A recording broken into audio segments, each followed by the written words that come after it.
कि टीवी चैनलों पर आपको भारतीय जनता पार्टी जीतती हुई दिखाई देगी, लेकिन जमीन पर कांग्रेस पार्टी गुजरात में सरकार बनाने जा रही है।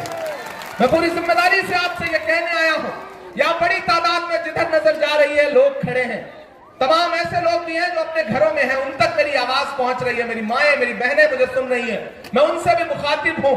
यह चुनाव बहुत अहम चुनाव है मेरे भाई। ये तो मुल्क में नफरतों का माहौल बना हुआ है। मैं गुजरात में खड़ा हूं, पिछले 2 हफ्ते से पूरे गुजरात का दौरा कर रहा हूं। ये 27 साल में विकास, गुजरात मॉडल, गुजरात मॉडल, गुजरात का विकास, इसका नारा लगाने वाली जो सरकार है उसका हर दावा झूठा है, खोखला है। पूरे गुजरात में सड़कों की हालत ऐसी है कि आप सफर करो तो पता ही नहीं चलता कि आप सफर कर रहे हो या आखिरी सफर कर रहे हो। सड़क में गड्ढे हैं या गड्ढों में सड़क है, आप अंदाजा नहीं लगा सकते। यह है गुजरात के विकास का सच। देश के प्रधानमंत्री अपने भाषणों में खड़े होकर कहते हैं कि डबल इंजन की सरकार है। पिछले 8.5 साल से दिल्ली में भी है, 27 साल से गुजरात में भी है, लेकिन डेवलपमेंट के नाम पे गुजरात में क्या है? यहां नौजवान साथी एग्जाम देने के लिए पेपर भरता है तो एग्जाम देने से पहले पर्चा लीक हो जाता है। 40 लाख रजिस्टर्ड बेरोजगार हैं इस गुजरात में। इस सूबे में 22 बार अब तक पर्चे लीक हो चुके हैं और नरेंद्र मोदी जी कहते हैं कि गुजरात का विकास सर चढ़ के बोल रहा है। मैं उस सूबे में खड़ा हूं जहां चलती हुकूमत के बीच में मुख्यमंत्री सहित पूरा कैबिनेट बदल दिया गया। जिस मुख्यमंत्री को बदला गया उसे भी नहीं पता उसे क्यों हटाया गया, और जो नए वाले बनाए गए हैं उन्हें भी नहीं पता कि क्यों बनाया गया। विजय रूपानी जी को आज तक नहीं पता कि क्यों हटाया गया, और नए वाले पहला सूबा है पूरे देश में जहां मुख्यमंत्री का नाम ग्रामीण में लोगों को पता नहीं है। मैं उस गुजरात में खड़ा हूं, मैं मोरबी होके आया हूं। मैंने देखा है 135 से ज्यादा लाशों का दर्द आज भी उस शहर के माथे पर बोल रहा है। मैं उस शहर से होकर के आया हूं, मैंने वहां लोगों से बात की है, तब मैं यहां खड़ा होकर कह रहा हूं कि आपको याद होगा वो दिन कि जब एक दिन में मोरबी में 135 लाशें बिछी थी। उस दिन इस देश का हाकिम गुजरात में मौजूद था और दिन में 3 बार कपड़े बदल करके हरी झंडी दिखा रहा था। आपको याद है वो लम्हा जब उस शहर में 135 कफन सिले जा रहे थे? उस दिन हमारे देश का हाकिम हरी झंडियां दिखा रहा था, सरकारी कार्यक्रम कर रहा था। यहां का गुजरात सर चढ़ के बोल रहा है लोगों के, यहां का विकास। यह गुजरात है, यहां हिलाने पे पुल टूट जाता है, हिलाने पे पुल टूट जाता है। उधर लाशें बिछी थी, उधर टीवी चैनलों पे नैरेटिव बनाया जा रहा था कि लड़के पुल हिला रहे थे इसलिए टूट गया। यह है गुजरात के विकास का सच। यहां नरेंद्र मोदी जी हरी झंडी दिखा करके ट्रेन रवाना करते हैं, वंदे भारत ट्रेन आगे बढ़ती है, भैंस से टकराती है तो भैंस नहीं मरती, ट्रेन का इंजन टूट जाता है। यह है गुजरात के विकास का सच। यहां सरकार सड़क बनवाती है, मंत्री उद्घाटन करते हैं, सड़क पर नारियल फोड़ते हैं तो नारियल नहीं फूटता, सड़क टूट जाती है। यह है गुजरात के विकास का सच। मेरे भाई, भारतीय जनता पार्टी का हर दावा, हर नारा, विकास की हर बात झूठी है। उसी तरह से जिस तरह लाल किले से खड़े होकर के देश के प्रधानमंत्री भाषण देते हैं, महिला सम्मान, महिला सुरक्षा, लंबी लंबी बातें करते हैं, और उसी बातचीत के दौरान अगले 2 घंटे बाद उन्हीं के सूबे में गुजरात में भारत की एक बेटी बिल्किस के गुनहगार 11 बलात्कार के आरोपी सरकारी शह पर रिहा कर दिए जाते हैं। प्रधानमंत्री का नारा कितना झूठा है। मैं हिंदी साहित्य का विद्यार्थी रहा हूं, मैं तो बचपन से पढ़ता रहा हूं संस्कृत का एक सूत्र वाक्य कि यत्र नार्यस्त पूज्यन्ते रमन्ते तत्र देवता। जहां नारियों की पूजा होती है वहां देवता निवास करते हैं। लेकिन यह कैसा भारत बना दिया गया है जहां नारियों की नहीं बल्कि नारियों के बलात्कारियों की पूजा हो रही है, और देश के प्रधानमंत्री चुप हैं, एक शब्द नहीं है उनके पास बोलने के लिए। आने वाली 7 दिसंबर से देश की पार्लियामेंट शुरू हो रही है। मुझे ताकत दीजिए, मुझे हिम्मत दीजिए कि मैं देश के हाकिम के सामने खड़ा होकर के उनकी आंख से आंख मिला करके उनसे पूछूं कि प्रधानमंत्री जी, आपके बेटी बचाओ बेटी पढ़ाओ नारे का सच क्या यही है कि भारत की एक बेटी बिल्किस अपने गुनहगारों के खिलाफ सुप्रीम कोर्ट की चौखट पे खड़ी है और आप एक शब्द बोलने के लिए तैयार नहीं है? दरियापुर वालों, अहमदाबाद वालों, भारतीय जनता पार्टी इस बार परेशानी में है। इस बार परेशानी में है। पिछली बार भी हारते हारते रह गई थी भाजपा, सरकार बनते बनते रह गई थी कांग्रेस पार्टी की। मोदी जी को पानी में जहाज उतारना पड़ा था, देखा था कि नहीं आप लोगों ने? करतब दिखाने पड़े थे, तब जाकर के किसी तरह उनकी सरकार बन पाई थी। तो उन्हें पता था कि जमीन पर कांग्रेस बहुत मजबूत है, यहां लड़ाई सीधे भाजपा बनाम कांग्रेस है। ये भाजपा जानती है, उनका इंटेलिजेंस जानता है। उन्हें पता था कि इस बार अकेले नहीं जीता जा सकता, तो फिर उन्होंने अपने कुछ दोस्त बुलाए हैं। एक दिल्ली से, मैं नाम नहीं लूंगा, नहीं आप जान जाएंगे कि मैं केजरीवाल जी की बात कर रहा हूं। वो झाड़ू लेके आए हैं, आपसे कहते हैं झाड़ू पकड़िए, सफाई करिए, जबकि सच्चाई यह है कि असली कचरा वहीं भरा हुआ है। मैं दिल्ली रहता हूं, मैंने देखा है अरविंद केजरीवाल का सच। मैंने देखा है कि दिल्ली दंगों के दौरान अरविंद केजरीवाल ने अपने होठों को न जाने कौन से फेविकोल से चिपका के बंद कर लिया था। एक लफ्ज नहीं बोले थे केजरीवाल साहब। मरकज के खिलाफ कोरोना में एफआईआर करना था तो सबसे पहली प्रेस कॉन्फ्रेंस अरविंद केजरीवाल ने करके कहा था कि मरकज पर एफआईआर कराओ।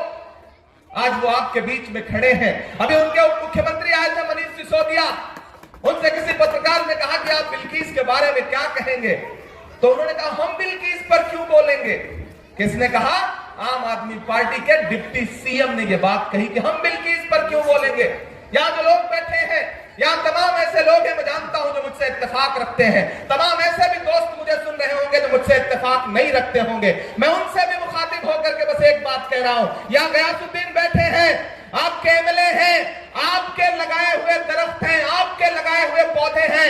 दरियापुर वालों, एक बात हमेशा याद रखना कि जो दरख्त आप खुद लगाते हैं उसे काटा नहीं जाता है, उसे छांटा नहीं जाता है, उसे ताकत दी जाती है, उसे पानी दिया जाता है ताकि वो फले फूले। मैं आपसे आज ये कहने आया हूं कि हो सकता है गयास भाई से किसी बात की नाराजगी हो, कभी आपका फोन ना उठा पाए हो, कभी ऐसा हुआ हो कि आपको लगा हो कि इसी लम्हे हमारे बीच खड़े हो जाएं और कहीं बाहर रहे हो, ना खड़े हो पाए हो। लेकिन एक बात याद रखना दरियापुर वालों कि जब मकसद बड़ा हो तो छोटी छोटी चीजें नजरअंदाज करनी पड़ती हैं। जब मकसद बड़ा हो तो छोटी छोटी बातों को दरकिनार करना पड़ता है। इस बार आपका मकसद बड़ा है। इस बार आपका मकसद एक विधायक, दो विधायक जिताना नहीं है, बल्कि गुजरात के सत्ता परिवर्तन का मकसद है। और आज पहले चरण की वोटिंग हो चुकी है, पहले फेज की वोटिंग हो चुकी है। मैं यहां मीडिया के साथियों की मौजूदगी में कह रहा हूं कि भाजपा गुजरात से हारने जा रही है। अगर हारने न जा रही होती तो आज नरेंद्र मोदी जी को 50 किलोमीटर का अहमदाबाद में रोड शो ना करना पड़ता। मेरे भाई, हारने जा रही है। मीडिया के साथी आपको शायद ना दिखाएं, क्योंकि इनका तो काम है कि किसी भी तरह से कैसे मोदी जी खुश रहें, मोदी जी खुश रहें, मोदी जी खुश रहें। एक सूत्री कार्यक्रम है, उसके लिए जो भी करना पड़े। ये तो हमारे जो खुद से YouTube पे, सोशल प्लेटफॉर्म पे जो अपनी मर्जी से, अपने दम से पत्रकारिता कर रहे नौजवान साथी हैं, मैं उनको सलाम करता हूं। लेकिन वो जो बड़े टीवी चैनल बैठे हैं, जो दिल्ली में बैठ करके एसी कमरों में बैठ के पत्रकारिता करते हैं, उन्हें गुजरात नहीं समझ में आएगा। ये गुजरात है, यहां के हवा में व्यापार है साहेब। इसे आसानी से दिल्ली वाला मीडिया नहीं समझ सकता, मैं जानता हूं। वो दरियापुर का एक लड़का इंटरव्यू देने गया, तो एग्जामिनर ने उससे कहा, ये बताओ अगर तुम जंगल में जा रहे हो और सामने शेर आ गया तो क्या करोगे? तो उस लड़के ने कहा, पेड़ पे चढ़ जाऊंगा। तो एग्जामिनर को फंसाना था उसको, उसने कहा, अच्छा ठीक है, अगर तुम नदी पार कर रहे हो और शेर आ गया तो क्या करोगे? तो लड़के ने कहा, पेड़ पे चढ़ जाऊंगा। तो एग्जामिनर ने कहा, यार तुम कमाल हो, तुम हर जगह पेड़ ला देते हो। तो लड़का दरियापुर का था, उसने भी कहा कि कमाल है, आप ही तो हर जगह शेर ला दे रहे हो, अगर आप ले आओगे तो हम उसी तरह से जवाब देंगे। मेरे भाई, इस बार लड़ाई बहुत अहम है। मैं आपके बीच में दामन फैला के ये कहने आया हूं कि बंटने का नुकसान क्या होता है, हमसे पूछिए, हमसे पूछिए। मैं उत्तर प्रदेश से आया हूं, जाइए बिहार वालों से पूछिए बंटने का मकसद क्या होता है, मतलब क्या होता है। अभी चंद दिनों पहले, महीने भर पहले एक सीट पर बाई इलेक्शन था। आप सारे लोग सोशल मीडिया चलाते हैं, उठा लेना यूट्यूब, उठा लेना फेसबुक और सर्च मार लेना, गोपालगंज एक विधानसभा में बाई इलेक्शन था। आप जानते हैं कि भाजपा के खिलाफ महागठबंधन का प्रत्याशी कितने वोट से हारा? 1700 वोट से। और कयादत का नारा लगाने वालों ने कितना वोट काटा पता है? 12,000। तो आपको एक बात ये समझनी पड़ेगी, कयादत कयादत कयादत, जागते रहिए कि आवाज लगाने वाला लूटने वालों को होशियार भी कर सकता है। आपको एक बात समझनी पड़ेगी मेरे भाई, कि ये लड़ाई बहुत अहम है। इस लड़ाई में बंटने पर नुकसान किसका होगा ये आपको समझना पड़ेगा।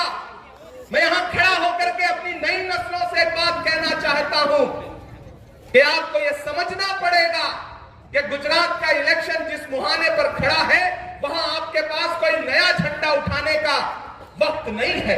मैं जानता हूं हमारे लोगों को नया झंडा उठाने में बहुत मजा आता है। आप चाहते हैं कि कोई नया झंडा हाथ में आए, लेकिन राहत इंदौरी का एक शेर है कि लाल नीले कई रंगों के अलम आएंगे और आखिर में यही होगा कि हम आएंगे। हम आपसे ये कहना चाहते हैं कि ये लड़ाई बहुत बड़ी है। आपको समझना पड़ेगा, आपको समझना पड़ेगा कि अमित शाह जी की दी हुई सिक्योरिटी लेकर घूमने वाले लोग आपके हिमायती नहीं हो सकते। ये आपको समझना पड़ेगा, ये आपको समझना पड़ेगा।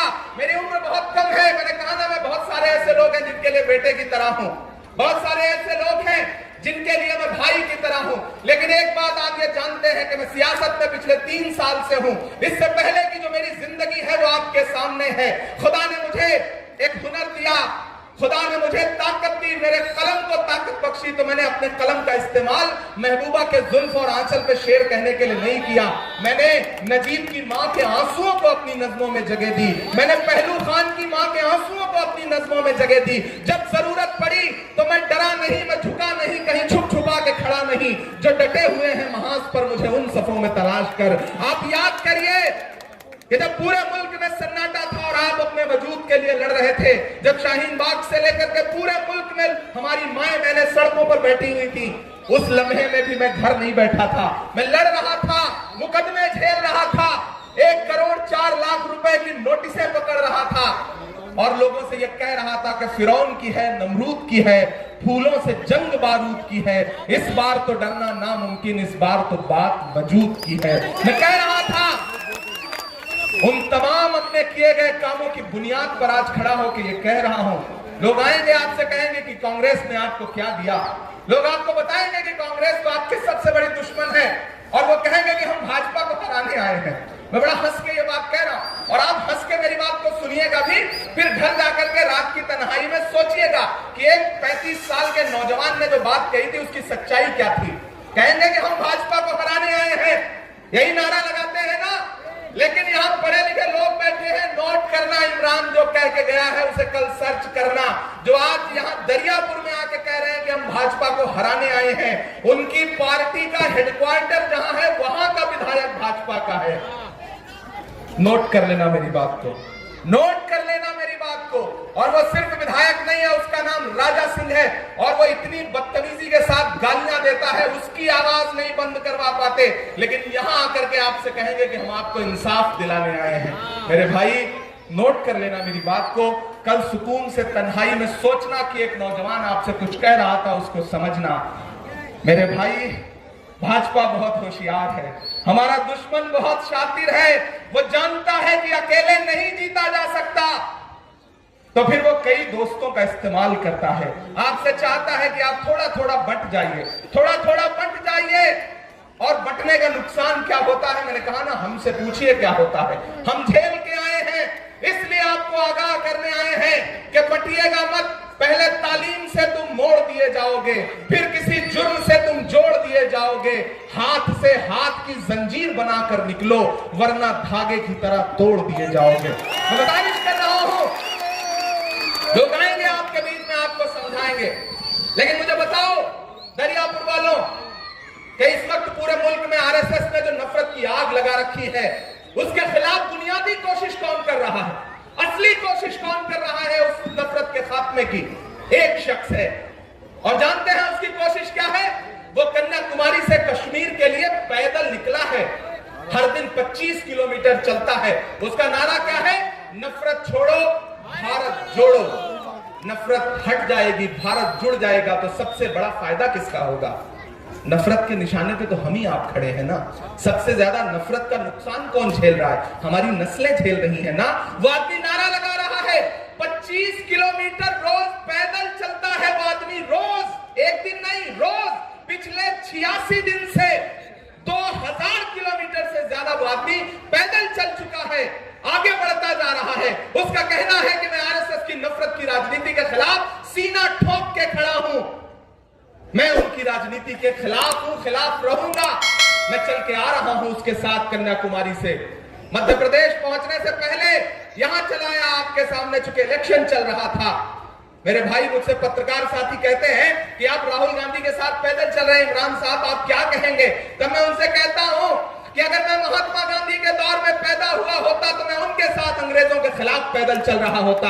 यह मेरी खुशनसीबी है कि मैं इस दौर के गांधी के साथ पैदा हुआ हूं, तो मैं इनके साथ पैदल चल रहा हूं। मैं राहुल गांधी के साथ पैदल चल रहा हूं। जो हर जालिम से टकराएगी वो आंधी बनाऊंगा। नए अंग्रेज आए हैं, नया गांधी बनाऊंगा।